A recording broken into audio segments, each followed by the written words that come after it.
하나님 말씀 이사야서 6장 1절에서 13절 말씀, 구약성경 975쪽, 이사야서 6장 1절에서 13절 말씀 교독합니다.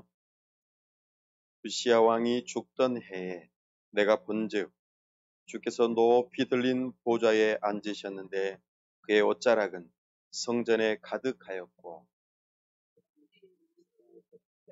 앞뒤 여섯 날개가 있어 그 둘로는 자기의 얼굴을 가리었고 그 둘로는 자기의 발을 가리었고 그 둘로는 날며 서로 불러 이르되 거룩하다 거룩하다 거룩하다 만군의 여호와여 그의 영광이 온 땅에 충만하도다 하더라.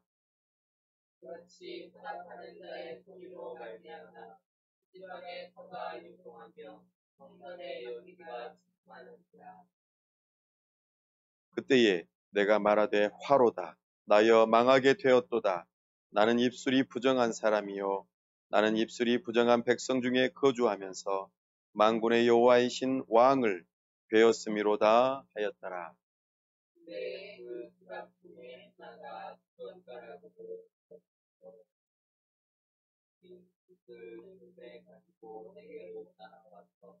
그것을 내 입술에 대며 이르되 보라 이것이 내 입에 닿았으니 내 악이 제하여졌고 내 죄가 사하여졌느니라 하더라. 내가 또 주의 목소리를 들으니 주께서 이르시되 내가 누구를 보내며 누가 우리를 위하여 덮을고 그때 내가 이르되 내가 여기 있나이다 나를 보내소서 하였으니 여호와께서 이르시되 가서 이 백성에게 이르기를 너희가 듣기는 들어도 깨닫지 못할 것이요 보기는 보아도 알지 못하리라 하여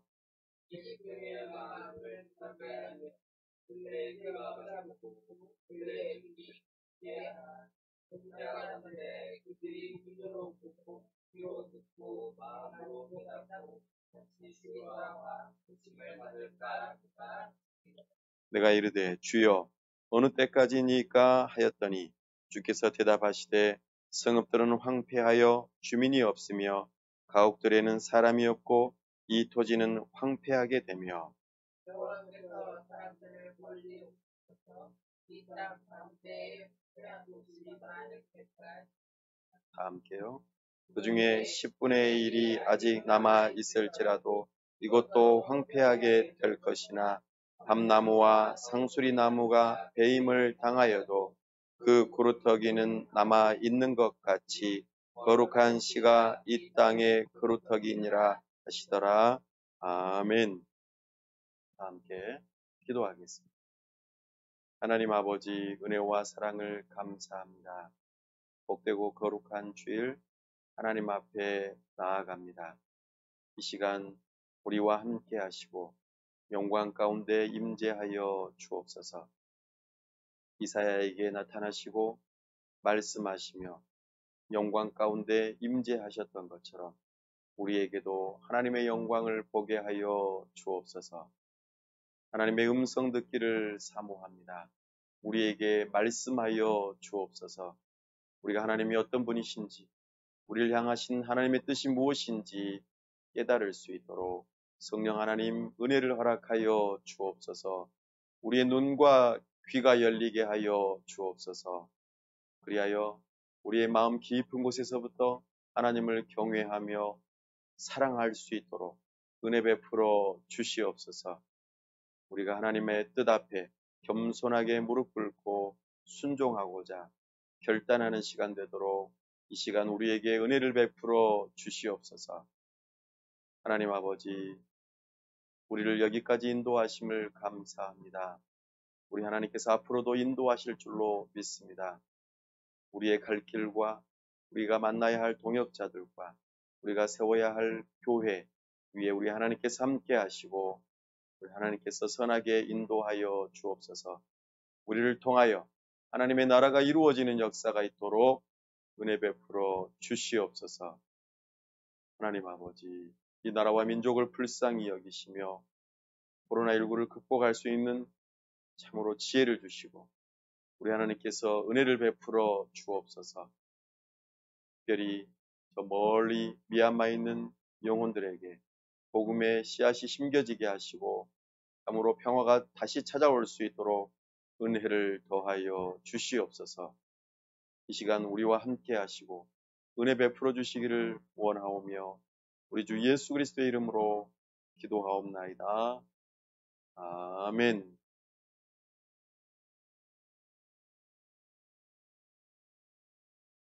걸어서 성경 속으로 오늘은 성경여행 24번째 시간 이사야서 말씀을 중심으로 함께 다윗 언약 9번째 내용을 함께 나누겠습니다. 성경의 전체적인 큰 주제 하나를 우리가 말할 수 있다면 바로 하나님 나라의 역사입니다. 성경을 통일성 있게 창세기에서부터 요한계시록까지 하나로 볼 수 있는 주제를 말한다면 하나님 나라의 역사입니다. 그래서 우리는 역사와 하나님 나라의 세 가지 요소를 중심으로 각각의 성경 한 권 한 권마다 통일성 있게 흐르는 하나님 나라를 살펴보고 또 각자의 성경의 위치에 따라서 독특하고 고유한 메시지들을 우리는 들을 수 있어야 합니다. 오늘은 이사야서 말씀을 중심으로 함께 살펴볼 텐데요. 먼저 이사야서가 쓰여지는 배경의 역사, 우리의 시간의 흐름 가운데 어느 위치에 있는지 먼저 살펴보겠습니다. 이사야서가 기록되어지고 또 선포되어지는 그 배경은 다윗 시대에 해당됩니다. 예수님 오시기 8세기 전, 그러니까 800년 전이겠죠. 곧 740년경에서부터 시작되어진 말씀입니다. 이스라엘 백성들이 포로로 붙잡혀가기 전입니다. 이사야와 그의 제자들이 함께 이 말씀을 보존하는 이 일들이 있었습니다. 먼저 하나님의 환상은 이사야가 보고 그것을 기록하였고 이사야의 제자들이 그것을 유지 보존하였던 것을 우리가 말씀을 통하여 살펴보게 됩니다.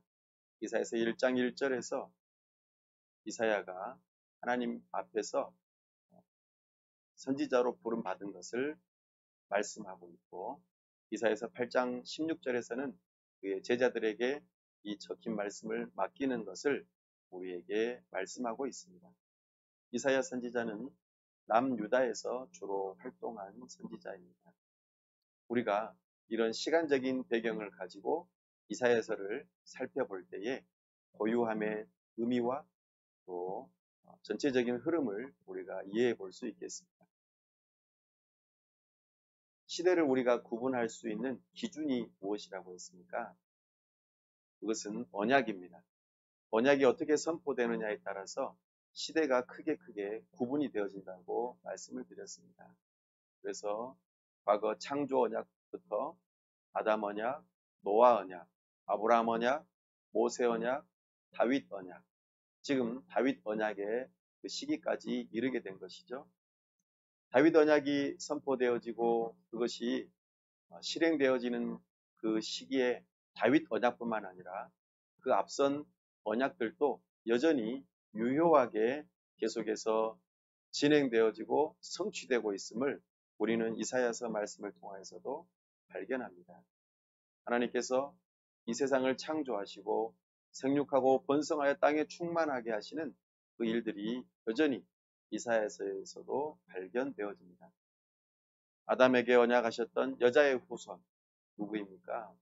바로 유다 지파에서 나오는 다윗 왕조에서 예수님께서 오시겠다 하는 그 내용을 따라서 지금 이 이사야서가 기록되고 있는 것은 다윗 왕조 안에서 우시야 왕에서부터 히스기야 왕까지 그렇게 남유다가 계속 유지 보존되고 있음을 우리가 발견합니다.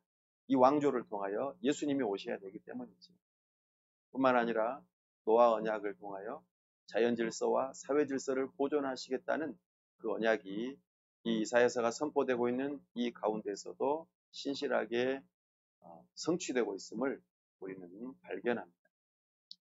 뿐만 아니라 하나님께서는 이스라엘 백성들을 아브라함 언약을 통하여 유지 보존해 주시고 은혜를 베푸셨는데, 참으로 이 하나님의 백성들이 모세의 언약을 따라 율법을 잘 순종해야 되는, 순종하지 않고 불순종함으로 심판을 받고 이방 나라의 포로로 붙잡혀가게 될 것을 이사야 선지자가 예언하는 것이죠.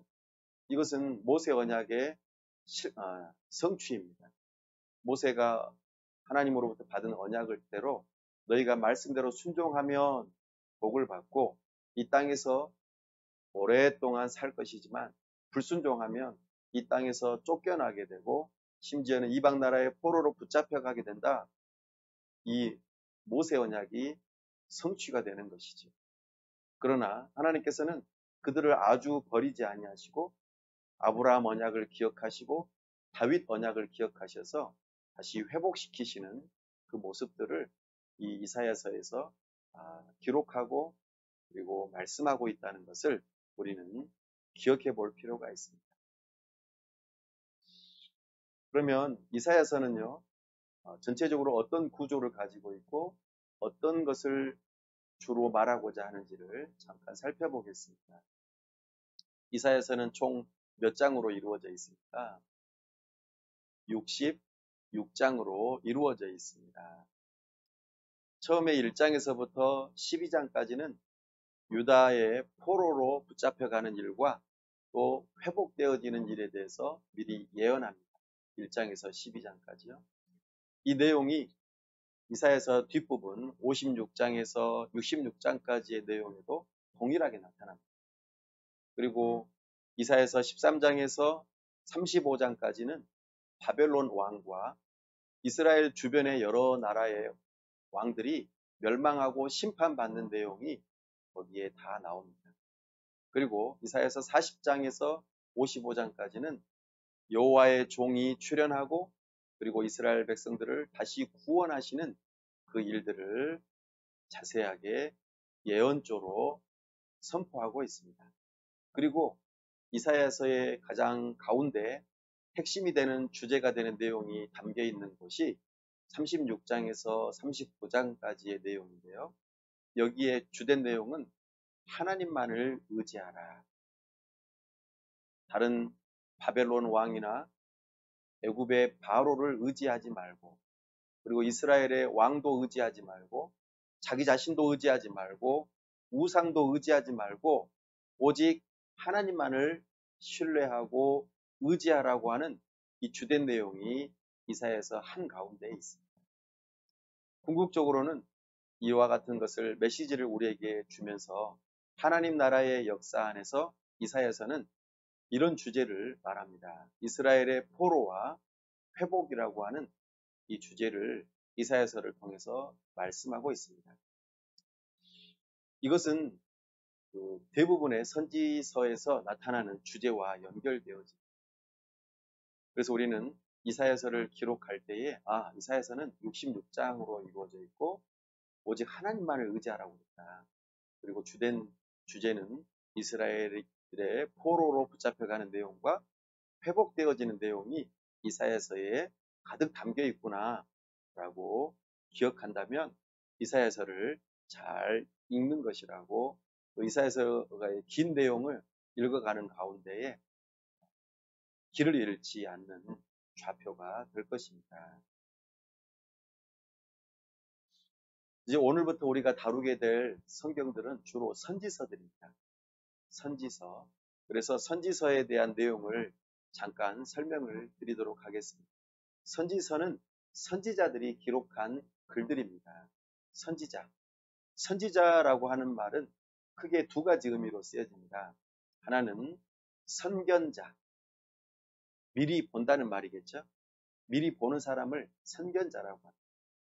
또 하나는 선지자라고 하는 의미도 있습니다. 미리 하나님께서 보여주신 것을 알아서 하나님의 뜻을 선포한다, 이런 의미로 선지자 이렇게 표현합니다. 본다, 선포한다. 이것이 선지자의 말의 의미입니다. 선지자들은 먼 미래를 보기도 하지만 주로 그때 당시에 살아가면서 하나님의 뜻이 무엇인지 백성들에게 선포하는 것이죠. 지금 이것이 너무나도 중요하다. 하나님의 뜻은 이것이다. 라고 선포하는 일을 하고 하나님의 언약을 기억하도록 하게 하며 하나님의 백성답게 살아라. 이렇게 말을 하는 사람들의 모습의 역할이 바로 선지자입니다. 그러면은 저 사람이 참 선지자일까? 거짓 선지자일까를 어떻게 분별할까요? 당시에 나도 선지자요. 나도 선지자요. 이런 식으로 선지자로 활동했던 사람들이 너무나 많습니다. 어떻게 하면 참된 선지자를 분별할 수 있을까요? 모세는 이미 신명기에서 약속을 했습니다. 하나님의 선지자들이 세워질 것이고 참된 선지자는 하나님의 뜻을 선포하고 선포된 하나님의 뜻이 반드시 성취가 된다는 것이죠. 말한 대로 이루어진다. 이것이 선지자의 참된 조건입니다. 그래서 우리는 성경에서 출현하고 있는 참된 선지자와 거짓 선지자를 바라보면서 분별할 필요가 있습니다. 물론 오늘날에는 선지자는 없습니다. 그러나 선지자적인 역할을 할 수는 있겠죠. 왜냐하면 이미 우리에게 주어진 이 하나님의 말씀을 우리가 뜻을 알고 함께 선포하고 나누게 될 때에 우리는 선지자가 보았던 것을 우리도 함께 보고 선지자가 선포했던 것을 함께 선포하기 때문에 선지자적인 역할은 할 수 있습니다. 그러나 오늘날에는 선지자는 없습니다. 하나님께서는 이런 의미에서 오늘 이사야를 선지자로 부르고 계시는 내용을 우리가 발견합니다. 우리 함께 이사야서 6장 1절 말씀을 함께 읽어보겠습니다. 시작. 우시야 왕이 죽던 해에 내가 본즉 주께서 높이 들린 보좌에 앉으셨는데 그의 옷자랑은 성전에 가득하였고. 아멘. 이사야가 보았다고 그랬죠? 무엇을 보았습니까? 주께서 높이 들린 보좌에 앉으신 것을 본 것이죠. 그렇죠? 하나님의 영광을 지금 이사야 선지자가 본 것입니다. 선견자로서 본 것입니다. 뿐만 아니라 하나님께서 이제는 말씀하시는 것을 어떻게 합니까? 듣습니다. 볼 뿐만 아니라 듣기 때문에 이제는 이사야 선지자가 참으로 하나님의 부르심을 받은 선지자라는 것을 우리에게 증명해 보이고 있습니다. 특별히 이사야 선지자는 당시 이 시대에 하나님의 뜻을 전하기 위해서 뿐만 아니라 앞으로 또 일어날 일에 대한 것들을 미리 말해주기 위해서 부름받았음을 우리는 발견하게 됩니다. 하나님의 선지자들은 이렇게 보고 미리 하나님의 뜻을 선포하는 역할을 한다면 과거의 제사장들은 하나님의 말씀을 정기적으로 가르치는 역할을 했습니다. 자기의 그 지역의 영역에 따라서 하나님의 말씀을 정기적으로 읽고 가르치는 역할을 했던 것이죠. 이게 제사장의 역할이었습니다. 선지자들이 꽤 많죠. 우리가 구약에서 선지자라고 했던 사람들을 한번 쭉 시간대별로 열거를 한번 해보겠습니다. 떠오르는 대로 한번 보도록 하죠. 먼저 예수님 오시기 800년 전, 8세기죠. 주전 8세기 포로 시대 전에 가장 먼저 활동했던 선지자들이 있는데요. 아모스 들어보셨나요? 요나, 호세아. 이 세 선지자는 북이스라엘에서 활동하였고 글로 기록을 했습니다. 그런데 우리가 지난번에 열왕기 상하에서 만났던 선지자, 대표적인 두 선지자 기억나십니까? 엘리야, 엘리사. 이들은 열심히 활동을 했지만 글로 기록은 안 했습니다. 그래서 구두 선지자라고 하고 방금 말씀드렸던 아모스, 요나, 호세아는 기록을 했기 때문에 기록한 선지자라고 그렇게 표현합니다. 그리고 그 바로 뒤이어서 미가라고 하는 선지자가 활동하였고, 여기서부터는 남유다입니다. 조금 전에 선지자들은 북이스라엘이고, 나머지 이제 소개되는 모든 선지자들은 남유다에서 활동했던 선지자입니다. 미가, 그리고 오늘 우리가 소개할 이사야, 그리고 그 다음에 포로 시대 전인데 예수님 오시기 7세기 전에 나훔, 스바냐, 하박국, 예레미야, 이런 선지자들이 예수님 오시기 7세기 전에 활동했던 선지자들입니다. 근데 우리가 잘 아는 것처럼 이사야가 활동할 그 즈음에 이미 북이스라엘이 멸망하는 그 시기가 되었었고요. 그리고 이제 예레미야 선지자가 활동하는 그 시기에 남유다가 멸망하는 시기가 되었습니다. 이런 좀 차이점이 있고 시간적인 흐름이 있다는 것을 기억하시면 좋겠습니다. 그리고 이제 남유다가 멸망하니까 어떻게 될까요? 완전히 다 포로로 붙잡혀 가겠죠? 그래서 포로 시대에 활동했던 선지자들이 있습니다. 예수님 오시기 6세기 전에 다니엘, 에스겔, 그리고 포로 시대의 후기에 활동했던 선지자들이 있습니다.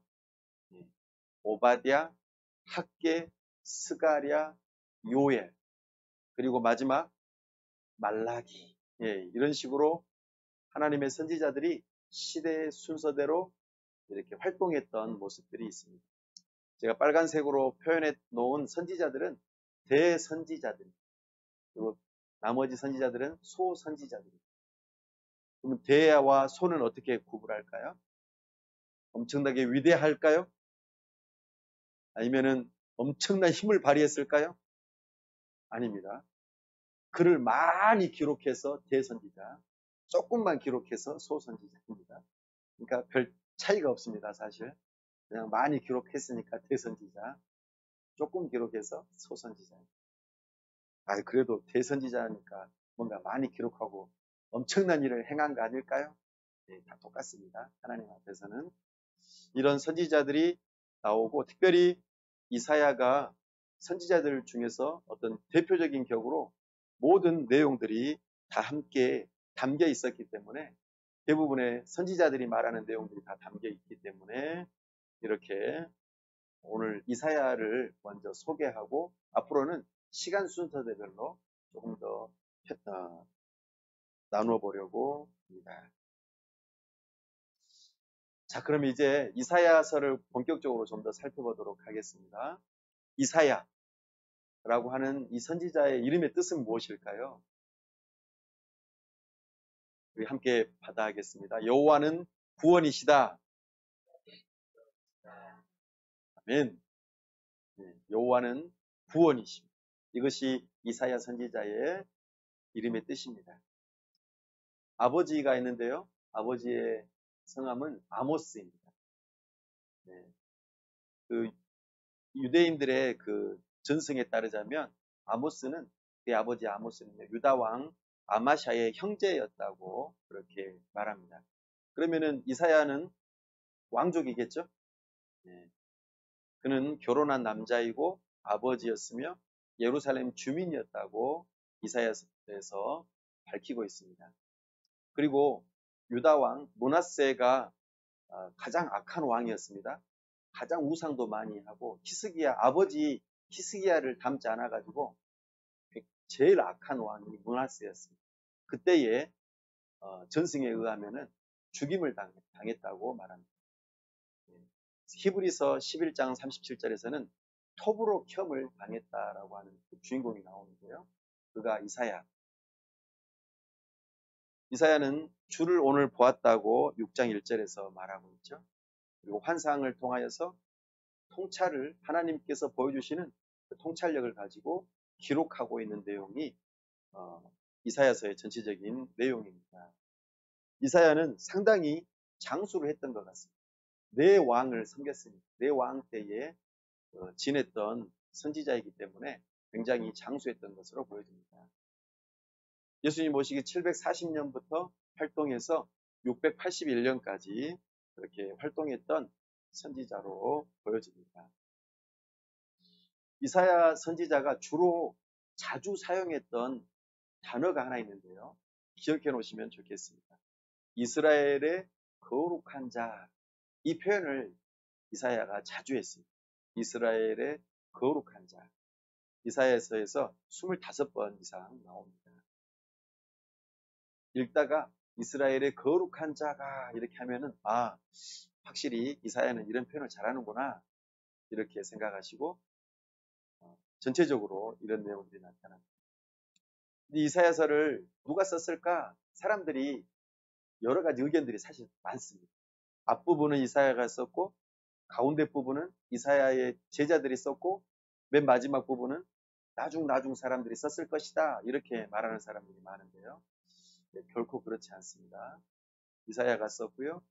그리고 예수님 오시기 조금 전에 역사가 요세푸스도 이사야서는 이사야가 썼다고 증언하고 신약의 저자들도 따로 나누어서 말하지 않고 이사야가 말하기를 이렇게 다 표현하고 있고 중요한 것도 한 가지 고고학적으로 사해에서 발견된 두루마리 사본에서 이사야서가 온전히 고스란히 1장부터 66장까지 다 한꺼번에 발견되면서 이사야가 썼구나라고 하는 것이 이제 확정적으로 나타났습니다. 이사야서는 크게 시대적으로 한 세 시대가 함께 연결되어집니다. 1장에서 39장까지의 내용은 주된 내용은 주전 8세기경의 내용입니다. 그래서 아수르가 위협을 하죠. 아수르가 처음에는 위협했던 나라가 어디입니까? 북이스라엘을 막 위협하죠. 그러니까 세상에 북이스라엘의 왕이 수리아라고 하는 왕하고 서로 동맹을 맺어가지고 아수르의 위협으로부터 서로를 지켜내려고 하죠. 그리고 남유다를 막 이렇게 압박을 해가지고 우리 함께 연합해가지고 아수르로부터 우리 지켜내자 이런 식으로 했던 내용들이 여기에 많이 나타납니다. 그래서 1장에서 39장까지의 내용이 세상에 여러 왕들이 막 공격해 오니까 그 세상에 여러 가지 어려움으로부터 안전을 갈망하는 그런 사람들을 향하여 너희들 이방 나라 의지하지 말아라. 너희 왕도 의지하지 말고 우상도 의지하지 말고 너희 자신도 의지하지 말아라. 이런 식으로 경고하면서 하나님께서 너희들을 지켜 보호해 주실 것이다. 이것을 주로 말하고 있습니다. 그리고 40장에서 55장까지는 아직 이사야가 살아보지 않은 그 시기, 그러니까 남유다가 망하고 바벨론의 포로로 붙잡혀가는 그 시기의 내용이 여기에 나타나거든요. 그러니까 이사야가 살아보지도 않은 그 시대의 내용이 나타나니까 어떻겠습니까? 이거 이사야가 안 쓴 거야 이렇게 생각하는 거죠. 그러나 하나님께서는 이사야에게 환상 가운데 보여주신 거죠. 그래서 살아보지는 않았지만 바벨론의 포로로 붙잡혀가고 그래서 그 포로로 붙잡혀간 하나님의 백성들을 위로하고 하나님께서 너희들을 도와주실 것이다 라고 하는 내용들이 여기에 담겨 있는 것이죠. 그리고 56장에서 66장까지는 그 이후 그러니까 바벨론 포로에서 돌아와서 그 이후에 그 세상 끝나는 이 세상의 종말의 시대까지 다 통틀어서 관련된 내용들이 다 나옵니다. 그러니까 이 세상의 종말에 해당되는 내용들이 여기에 나오는 거죠. 그러니까 요한계시록과도 많이 연결되는 대목이 이 대목들입니다. 그러니까 사람들이 이사야가 안 쓴 거야 라고 생각하는데 그렇지 않습니다. 또 이 이사야서의 주된 배경은 열왕기하 16장, 또 18장 여기에 나온 내용하고 굉장히 맞물려서 함께 선포되고 있기 때문에 열왕기하 16장과 18장을 읽어가실 때 이사야서를 함께 읽어가시면 도움이 되시겠죠? 그걸 기억하면서 이사야서를 끼워 넣기 하면서 읽어보시면 좋습니다. 좀 길었는데요.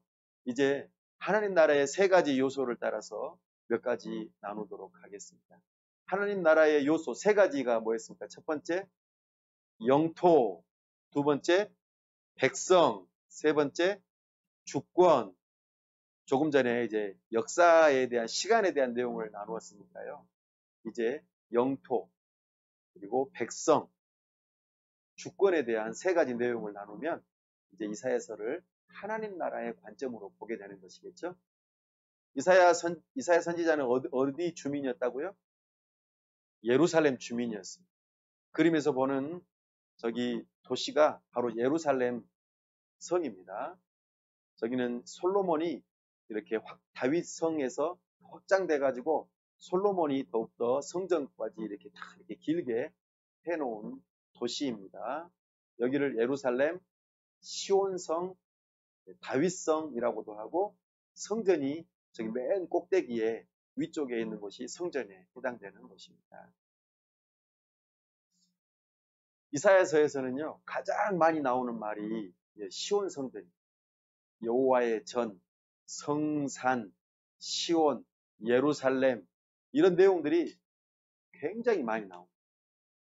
그래서 읽어가실 때에 여호와의 전의 산, 율법이 시온에서 나오고 시온의 남은 자, 예루살렘의 생존자, 시온산과 예루살렘에서 왕되심, 예루살렘을 보호하시겠다, 여호와의 불은 시온에 있고 막 이러면서 하나님의 나라, 특별히 하나님의 임재하시는 장소를 시온이나 여호와의 전이나 또는 예루살렘, 이런 식으로 표현하고 있다는 거죠.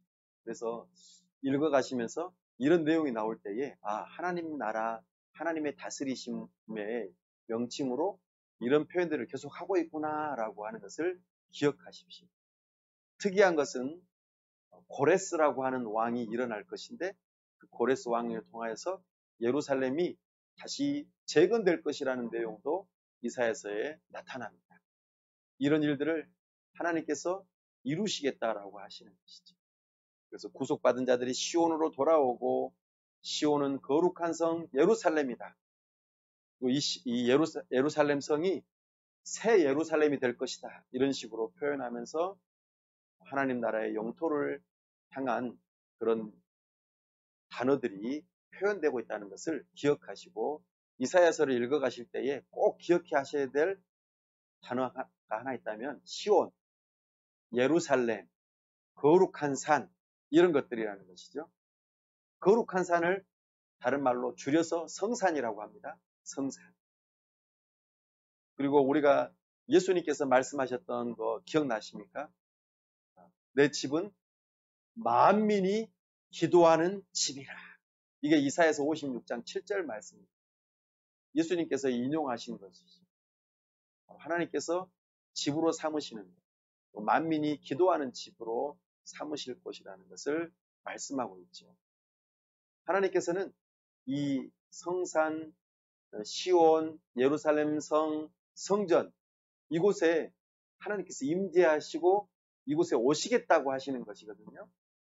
그럼 누가 오실까요? 예수님께서 오셔서 성전이 되실 것을 미리 예고로 말씀하시는 것입니다. 그래서 그런 내용들을 많이 하죠. 그리고 그곳에 하나님의 사람들을 불러 모으셔서 마치 의의 나무를 심듯이 의의 나무로 하나님의 성전에 우리를 심어 놓으시겠다고 말씀하시죠. 나무는 스스로 걸어가서 자기가 심겨집니까? 아닙니다. 누군가가 나무를 심어야 됩니다. 우리는 하나님의 백성으로서 하나님께서 하나님의 성전에, 하나님의 산에 우리를 심으셔야만 합니다. 이것이 은혜입니다. 이것을 하나님 나라의 영토로서 말씀하고 계십니다. 그렇게 하나님께서 이스라엘 백성, 예루살렘 성, 하나님의 더럽혀진 그곳을 깨끗하게 소재하시고 다시 거룩하게 만드시는 일들을 이루시겠다고 약속하시는 내용이 이 이사야서에 가득 담겨 있다는 것이죠. 이것을 기억하시면서 이사야서를 읽어갈 때에 우리는 하나님 나라의 그 한 부분을 우리는 살펴볼 수 있습니다. 하나님 나라의 두 번째 요소, 백성입니다. 특별히 두 가지 주제로 말씀을 드리겠습니다. 하나는 이스라엘 백성이 포로로 붙잡혀가게 되는 것, 또 하나는 회복되어져서 돌아오는 이 두 가지가 이사야서의 하나님 나라의 백성으로서의 주된 내용들로 등장합니다. 사랑하는 여러분, 이사야는 하나님의 말씀을 듣고 굉장히 슬퍼합니다. 왜냐하면 너희가 예배를 준수하게 아주 철저하게 준비해서 예배를 하나님 앞에 드리는데 너희 마음이 없다.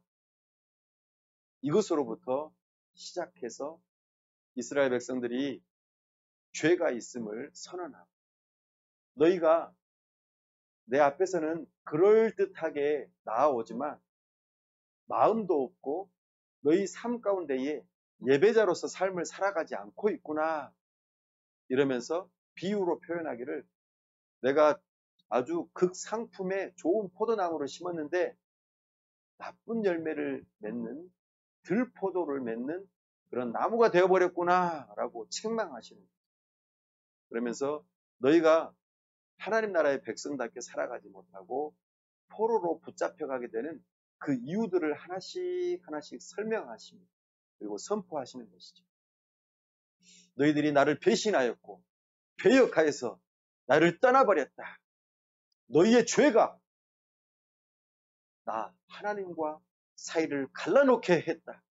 이것을 계속해서 선포하시면서 너희가 내가 과거 모세에게 언약하였던 것처럼 포로로 붙잡혀가게 되는 그 주된 이유를 내가 설명한다라고 말하고 있습니다.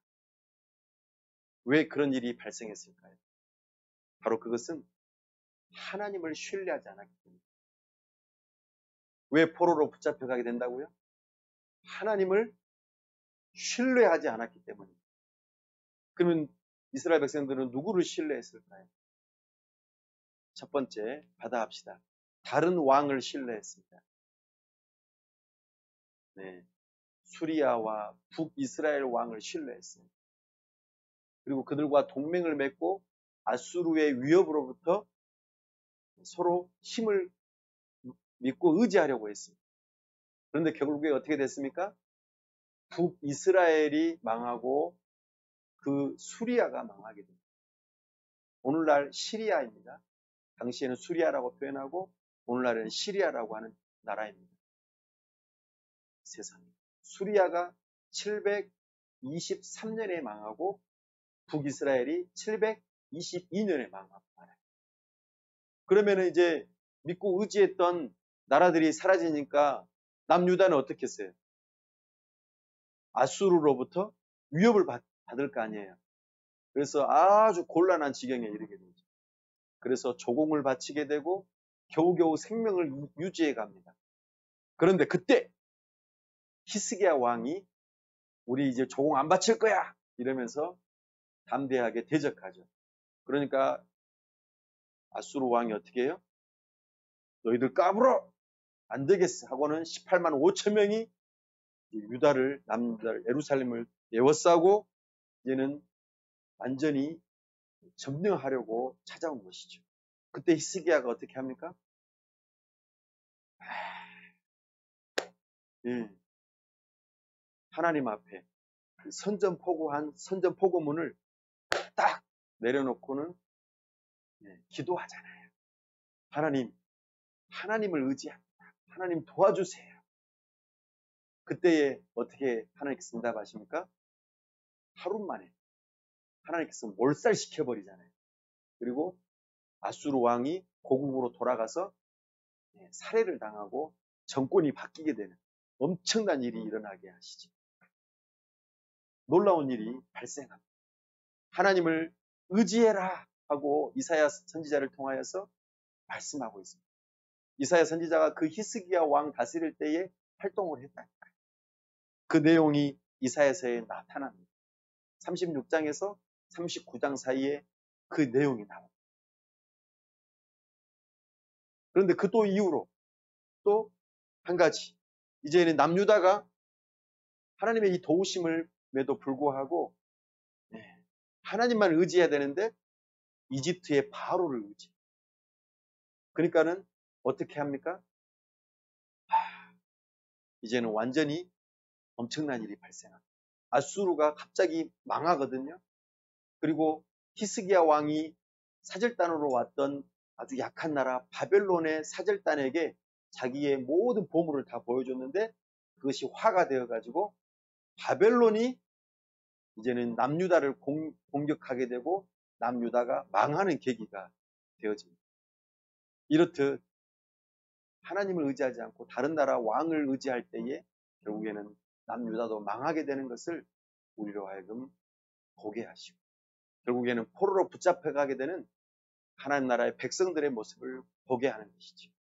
뿐만 아니라 이스라엘 백성들이 다른 신들을 선택하고 의지합니다. 이사야서 2장 6절 말씀에 동방의 풍속이 들어오고 27장 9절에 우상들도 가득하였다라고 말합니다. 우상을 믿고 의지하니까 하나님께서 이스라엘 백성들을 포로로 붙잡혀가게 하였다라는 것이죠. 이사야서 29장에서는 자기 자신을 신뢰한다라고 말합니다. 내가 가지고 있는 것, 내가 잘난 것을 신뢰하고 의지할 때에 그들이 망하게 되고 결국에는 포로로 붙잡혀가게 된다는 것을 이사야 선지자는 우리에게 교훈하고 하나님의 뜻을 선포하고 있습니다. 어디 그뿐입니까? 자기 자신들의 지도자들, 특별히 신실하지 못한 지도자들, 하나님을 온전히 신뢰하지 못하는 자신의 왕들을 신뢰함으로 나라가 망하게 되는 일이 발생하였습니다. 오늘날 우리가 살아가는 이 시대를 살펴보십시오. 우리 대한민국, 북으로는 북한이 있고 동쪽으로는 일본이 있고 서로는 중국이 있고 멀리 미국이 있고 더 북쪽으로는 러시아가 있고 열강들 사이에서 우리 스스로 어떤 일들을 결정하지 못하고 이랬다 저랬다 하면서 어떤 때는 이쪽을 어떤 때는 저쪽을 의지하면서 우리는 살아갑니다. 우리는 누구를 의지해야 할까요? 어떻게 해야 우리가 살아갈 수 있을까요? 우리 하나님께서는 우리 하나님만을 의지하라고 말씀하십니다. 그런 나라의 백성에게 회복의 소망이 있다고 말씀하십니다. 하나님을 신뢰하라. 이사야서 40장에서 말씀하십니다. 오늘 우리가 읽었던 본문에서 뭐라고 합니까? 6장 1절에 누가 죽던 해예요? 그들이 의지했던 우시아 왕이 죽던 그 해에 하나님께서 환상 가운데 이사야 선지자를 세우시고 나를 의지하라고 나를 찾으라고 지금 메시지를 선포하고 있습니다. 너희 왕을 의지할 게 아니다. 하나님을 의지해라. 그리고 다가올 하나님의 심판을 신뢰하라고 말씀하십니다. 이사야서 13장에서 24장 이 말씀에서는요. 하나님께서 바벨론, 아수르, 모압, 다메섹, 구스, 애굽, 다시 바벨론, 에돔, 아라비아, 그리고 두로 전부 다 하나님께서 심판하시겠다고 망치로 쾅쾅쾅쾅. 왜요? 그걸 의지하지 말아요. 그리고 반드시 내가 그들을 망하게 할 것이니까 심판할 것이니까 하나님의 그 심판을 너희가 신뢰해라. 나를 믿어라. 너희들 그렇게 너희들 주변에서 괴롭히지 눈물을 흘리고 있지 너무 슬퍼하지 말아라. 내가 다 혼내줄게. 하나님께서 때로는 이방 나라의 왕들을 회초리로 쓰시기도 하시지만 언젠가는 어때요? 하나님 나라의 백성들을 때렸던 그 회초리를 하나님께서 꺾어버리시겠다고 하죠. 그러니까 누구를 우리는 신뢰해야 돼요? 세상을 심판하시는 하나님을 신뢰해요. 그리고 다가올 하나님의 해방과 구원을 신뢰하라고 말씀합니다. 그래서 과거 아수르 군대를 멸망하셨던 그 하나님, 비록 지금은 앞으로 바벨론의 포로로 붙잡혀가지만 에레미야 선지자를 통하여서도 예언하셨던 것처럼 70년 만에 다시 되돌아오게 하시는 그 하나님의 구원의 소망을 가지라고 말씀하십니다.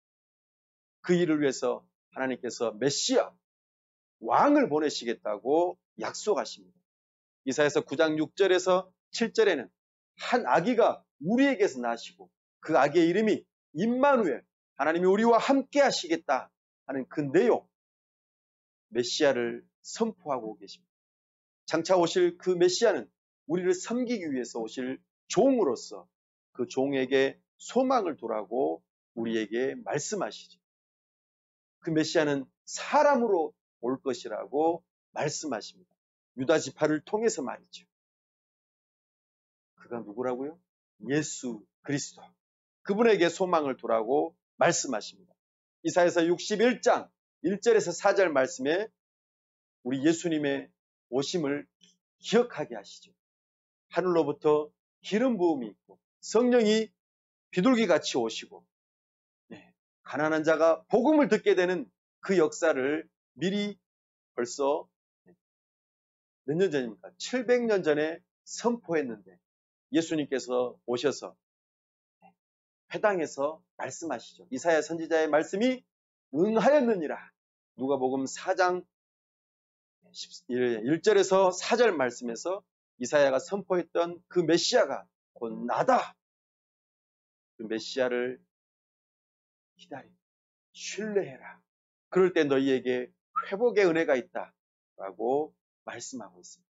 이것이 하나님 나라 백성을 향하신 하나님의 뜻임을 우리에게 말씀하십니다. 이사야 선지자가 이 내용들로 우리에게 말씀하시죠. 이제 마지막 하나님 나라의 세 번째 요소, 주권입니다. 다윗 언약이 선포되어졌고 다윗 언약 안에서 이 이사야 선지자의 말씀을 우리는 기억해야 합니다. 다윗 언약이 무엇이었습니까? 과거 아담에게 주셨던 여자의 후손을 누구에게요? 다윗의 계보를 따라서 다윗의 자손 가운데에 그 여자의 후손을 보내주시겠다고 약속하신 것. 이것을 기억하게 하십니다. 바로 다윗 언약의 그 한 내용. 여자의 후손을 보내주시겠다. 그 내용이 이사야서 말씀에 계속해서 나타나는 것이죠. 이사야서 9장 6절에서 7절에 한 아기를 보내주시겠다. 11장 1절에서 10절에서는 이새의 줄기에서 한 싹이 나오겠다. 이새의 줄기. 이새는 누구죠? 다윗의 아버지이지 않습니까?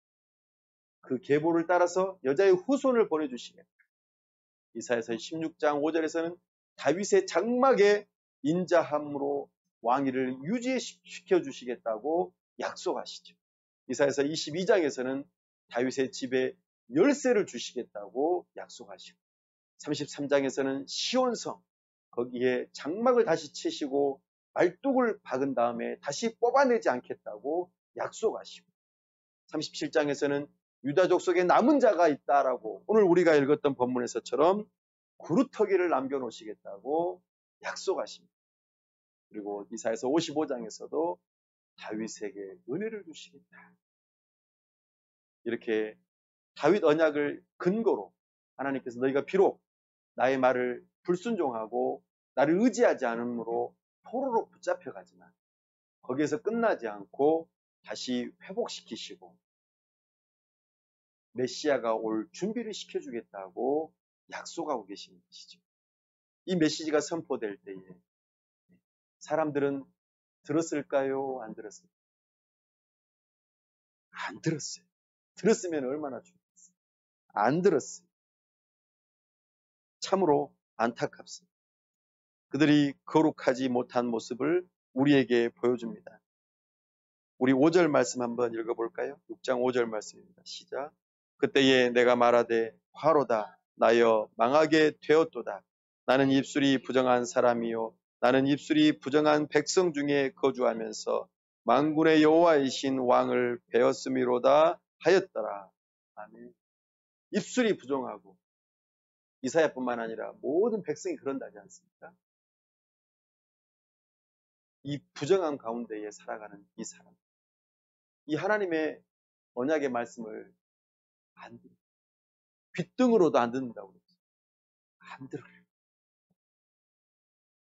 그러나 하나님께서는 소망을 주시죠.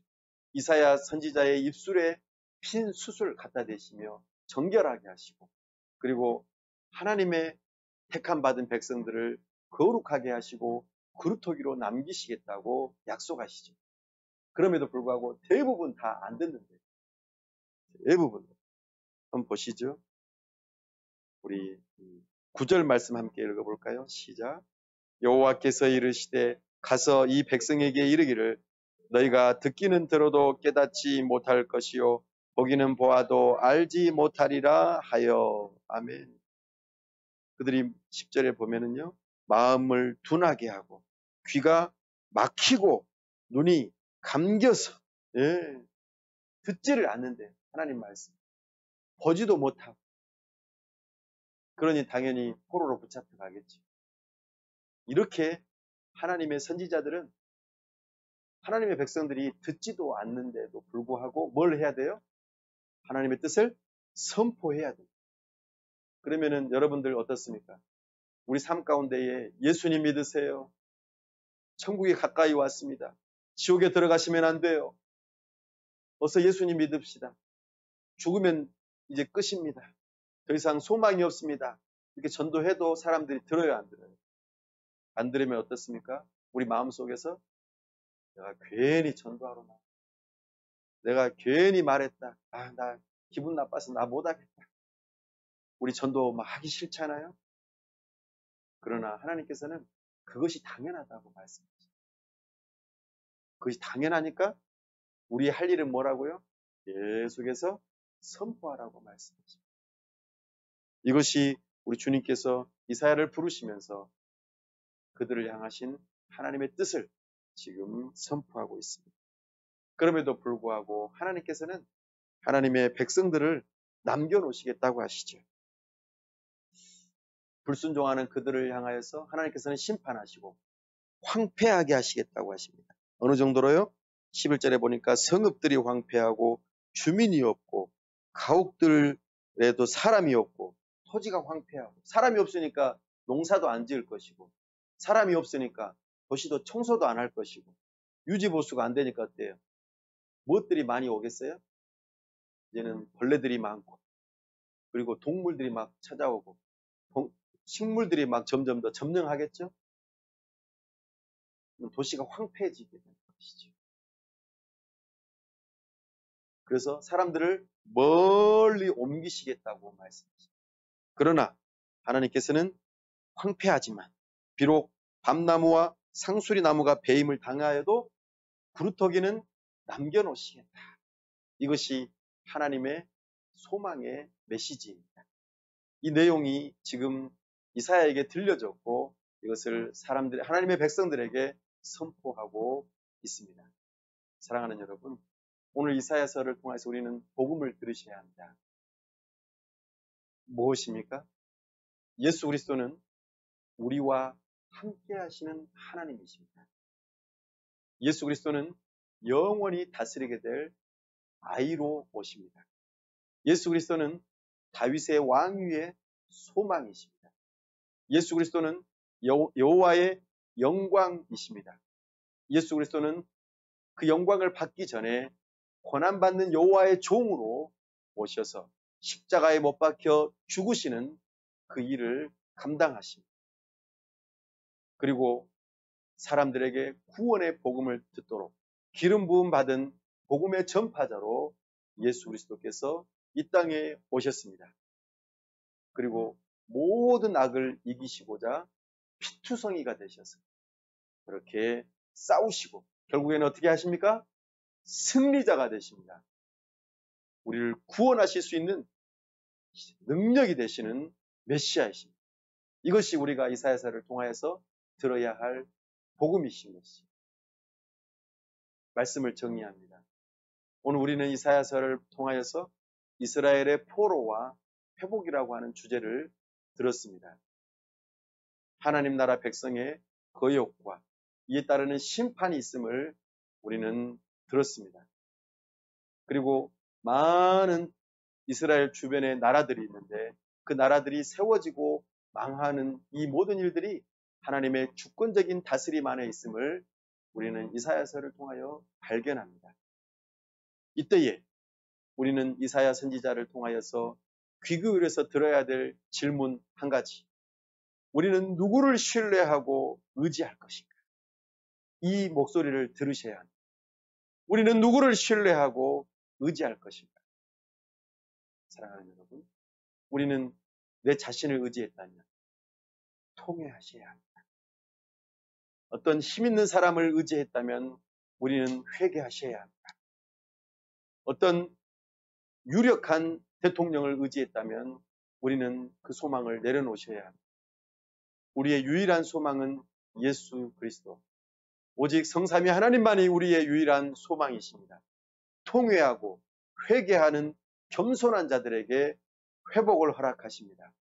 그 일을 알려주시고자 우리에게 메시아를 보내주시고 메시아를 통하여 복된 좋은 소식의 그 초대에 우리로 하여금 반응하라고 하십니다. 너희들 누구를 신뢰하고 의지할 것이냐? 우리는 메시아이신 예수 그리스도를 의지합시다. 예수 그리스도의 그 좋은 소식을 믿음으로 받아들입시다. 이것만이 우리가 소망을 가질 수 있는 유일한 길입니다. 이 일을 위해서 만군의 여호와의 열심히 이 일을 이루시겠다고 약속하십니다. 하나님의 열심으로 구원을 이루어 가실 우리 주님을 찬송합니다. 이 시간 우리 함께 말씀을 붙들고 기도하기를 원합니다. 선포된 말씀에 순종할 수 있도록 우리의 의지를 드립니다. 성령 하나님 도와주옵소서. 우리의 눈과 귀를 열어주시고 이제 우리에게 복음을 주신 메시아 예수 그리스도를 붙들고 의지하며 말씀에 순종하며 참으로 하나님 앞에 예배자로 살게 하여 주옵소서. 우리에게 거룩한 그루터기로 이 세상 가운데서 살게 하시고 이사야 선지자를 부른 것처럼 우리도 부르셔서 전도자의 삶을 살아가게 해달라고, 또한 메시아이신 예수 그리스도를 믿는 믿음을 달라고 이 시간 다 같이 함께 합심해서 기도합시다. 아버지 하나님, 은혜와 사랑을 감사합니다. 우리에게 은혜를 주시고 붙들어 주시고 우리와 함께 하시고 말씀 주시니 감사합니다. 이 시간 주님의 영광을 바라보며 주님의 말씀을 들으며 참으로 주님 앞에 나아가길 원합니다. 주님의 뜻대로 살기를 원합니다. 우리를 거룩하게 하여 주시고 하나님의 뜻을 밝히 하라. 우리 먼저 소망을 갖게 하여 주시고 이 세상 가운데 소망을 선포하고 우리에게 복음으로 다가오신 예수 그리스도를 믿는 믿음을 가질 수 있도록 도와주시고 이 예수 그리스도를 이 말씀을 통하여 발견하며 누구를 믿고 의지할 것인가, 누구를 신뢰할 것인가 다시 한번 질문할 때에 우리의 오직 유일한 예수 그리스도만이 우리의 의지할 분이심을 기억하며 오직 하나님 아버지만을 믿고 의지하며 담대하게 성령의 능력을 의지하며 살아갈 수 있도록 도와주시옵소서. 은혜 베풀어 주시옵소서. 오직 주님만을 믿고 의지하며 나아가는 믿음의 사람들 다 될 수 있도록 주여 도와주시옵소서. 은혜 베풀어 주시옵소서. 전도자로서 주님의 부르신 부름 따라 그 사명 감당할 수 있도록 주여 은혜 베풀어 주시옵소서.